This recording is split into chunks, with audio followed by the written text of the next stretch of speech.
du putain de jingle. Bonjour à tous, aujourd'hui on se retrouve pour un nouveau Pitch ta liste en compagnie de la liste REC, les Rec and Roll, avec Adriana, la présidente, et Ardouin, le Respo Event. Alors, est-ce que vous pouvez nous pitcher votre asso en 1 minute s'il vous plaît ? Du coup, pour vous pitcher notre asso en 1 minute, je dirais qu'on est 23 étudiants de l'IESEG, du coup hyper motivés, avec des horizons hyper différents tous les uns des autres. Donc, on a des 1A, des 2A, des 3A et même des 4A, ce qui est super intéressant parce qu'on a un point de vue global sur tout le campus et on représente la plupart du campus, qui est encore une fois très intéressant. En plus de ça, on a une expérience associative pour la plupart des membres, ce qui est super pratique, notamment avec des anciens membres REC, donc RECZI, Rexplo, Spring Break, des membres BDJ, des membres Comed ou encore IRL, et même un ancien membre Bacchus, ce qui est super bien parce qu'on n'arrive pas en terrain inconnu et on sait où on met les pieds, donc on arrive dans un système qu'on connaît et on sait comment ça marche, on sait comment faire nos preuves et on sait comment réussir. Mais je dirais que le principal point sur lequel je vais m'attarder, c'est la motivation. On a une team hyper motivée et qui sait comment bien faire, qui veut bien faire et qui a les ambitions de bien évidemment réussir ses campagnes.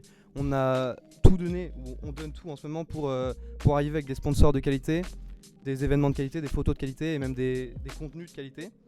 Donc en bref, je pense que la team Rec and Roll pour cette année 2020-2021 a tous les atouts pour pouvoir réussir ses campagnes et pour pouvoir vous emballer pour le prochain mandat, si on peut être élu. J'espère en tout cas. Ok, trop cool. Au niveau de votre programme, est-ce que vous pourriez me donner quelques points forts pour votre année ? Alors globalement on a plein de points de notre programme, mais du coup je vais donner juste les plus importants. On va commencer du coup par l'intercampus, qui est un truc qu'on veut vraiment mettre en valeur. Donc du coup on travaille déjà l'année précédente avec le PIB, qui est donc le REC, l'équivalent de REC à Paris. Mais on aimerait beaucoup que la collaboration qu'on va mettre en place pour l'année prochaine, si on est élu, soit beaucoup plus durable et beaucoup plus régulière. Donc proposer un contenu plus régulier avec eux. Donc ça va passer par exemple par un PIB intercampus, qui est donc le journal de l'école. Donc des articles écrits qui toucheraient autant les Parisiens que les Lillois. Après il y aura aussi évidemment du contenu audiovisuel, comme ce qui a déjà été fait avec les journaux télévisés par exemple. Mais on pourra proposer aussi d'autres formats.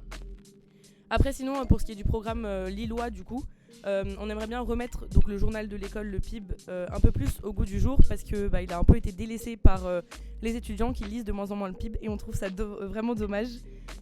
Après au niveau audiovisuel, aussi remettre les JT du coup, les journaux télévisés au goût du jour, parce que on a remarqué qu'il y avait moins de JT qui avaient été faits cette année et que ça parlait aussi moins de l'IESEG et on trouve ça vraiment dommage. La base du JT c'est vraiment de parler de l'IESEG, parler de ce qui se passe en ce moment et du coup c'est vraiment notre objectif pour l'année prochaine. Évidemment on gardera un contenu équivalent à ce qu'il y avait cette année avec Pékin Express du coup. Donc on a choisi déjà le thème de l'émission, vous verrez ça du coup si on est élu.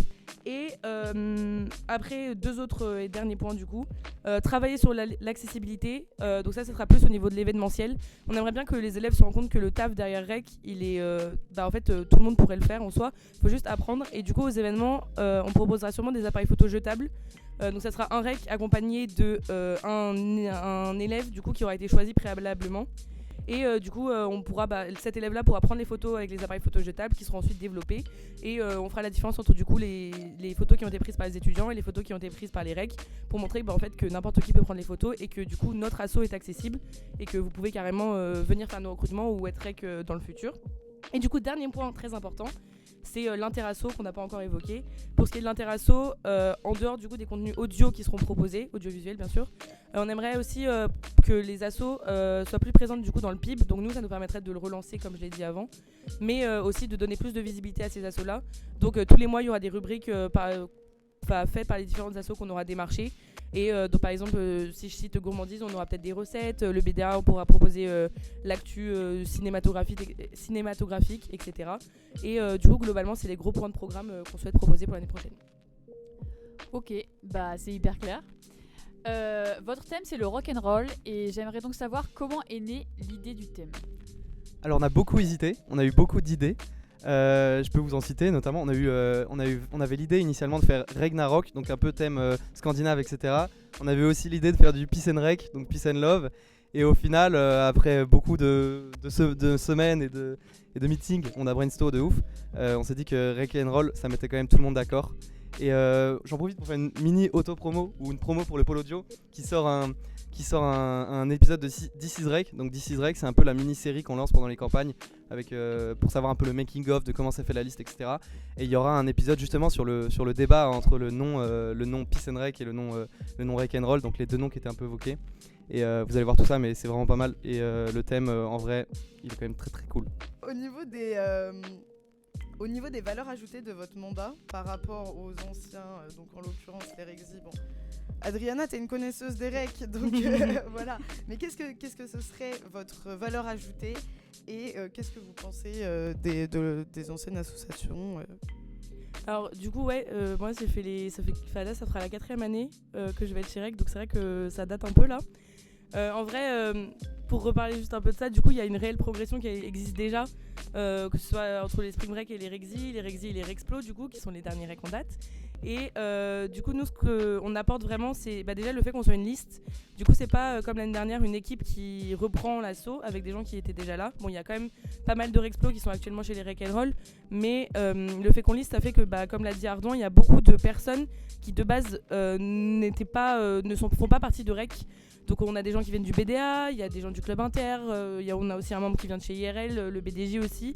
Et du coup forcément l'univers que l'on propose est beaucoup plus diversifié. Ça fait qu'on essaye on aimerait vraiment être beaucoup plus accessible pour les étudiants et leur montrer que REC, tout le monde peut faire partie de REC, qu'il n'y a pas besoin de grandes connaissances et qu'on veut juste transmettre notre savoir. Et ça va être une de nos grosses aussi valeurs ajoutées, c'est on va vous apprendre et vous pouvez tous être REC. Et comme j'ai dit, à travers les appareils photojetables, etc., venez voir, c'est pas très difficile. Ok. Alors on sait tous que ces campagnes sont maintenant dans un format assez particulier à cause du Covid. Donc on est assez curieux de savoir quel est l'emploi du temps d'un listeux en confinement. Alors l'emploi du temps d'un listeux en confinement, il varie. Enfin, il change pas vraiment par rapport à celui de quelqu'un en association, mais c'est plus condensé. Il faut beaucoup plus d'organisation dans le sens où on a 3 semaines de liste. Donc 3 semaines d'efforts intenses. Tandis que sur une association, c'est sur l'année. On réalise des événements à droite, à gauche, en janvier, février, mars, avril, même en septembre, etc. Nous, on a 3 semaines pour prouver à tout le monde qu'on mérite d'être là.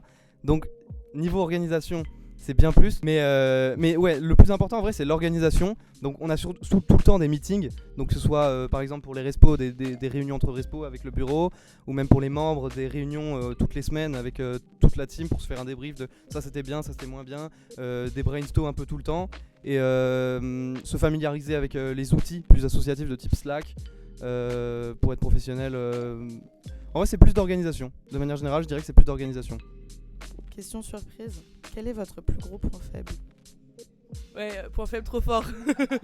Non, en vrai, je pense que je dirais que c'est pas vraiment un point faible, c'est plus que, en tant qu'ancienne REC, du coup, je trouve ça dommage que les étudiants ne voient pas le potentiel qu'a REC et qu'on soit un peu la seule asso à lister. Je pense que notre point faible, c'est vraiment le fait qu'on n'a pas de concurrence, alors qu'on a une team de ouf. Non mais c'est vrai, en vrai, on a une team de ouf.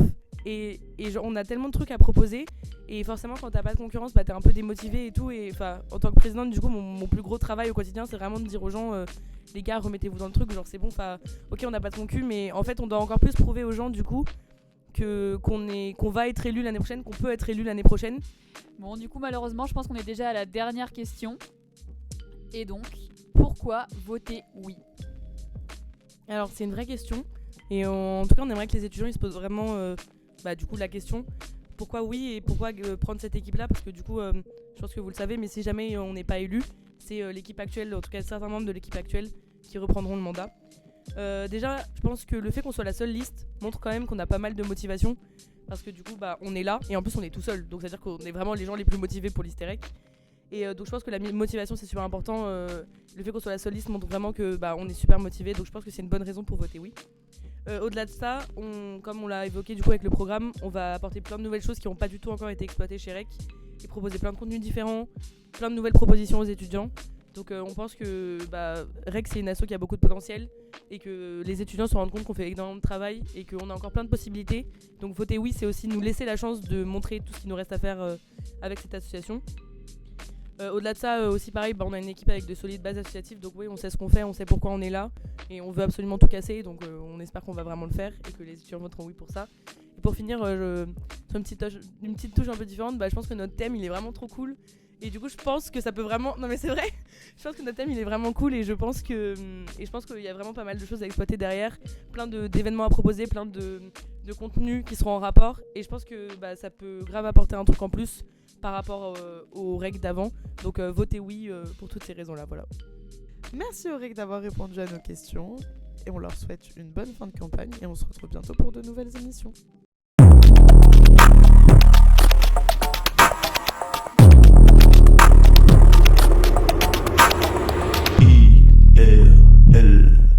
Ah, c'est du putain de jingle.